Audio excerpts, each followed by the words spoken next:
Ang Agustino sa province of Santo Niño de Cebu, Philippines.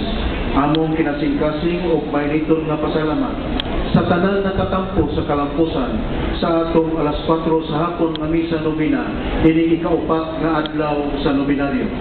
Ngadto sa tanang mga mass of pilgrim sponsors, praying communities, florist of the day, sa mga manidot kaing tingog gikan sa atong choir, visiting lay minister, ug sa tanang mga dibuto ni Senyor Santo Niño nga mitambong karon para kanila ug kanatong tanan atong kasigon sa masipang pakpak pasalamat. O palipayon usab nato ang mga kapariang likod silibrar ni atong Santos nga misa karon ilabi na dayon sa atong Mass Presider ug Jubilees. Siya ang Parish Priest sa Santo Tomas de Villanueva Parish, Pardo, Cebu City. Si Reverend Father Mike Disoler, kanilang tanan laing masipang pakpak pasalamat.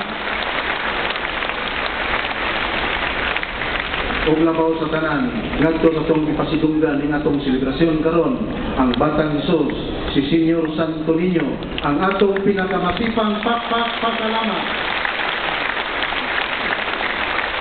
Viva P. Senyor! Viva!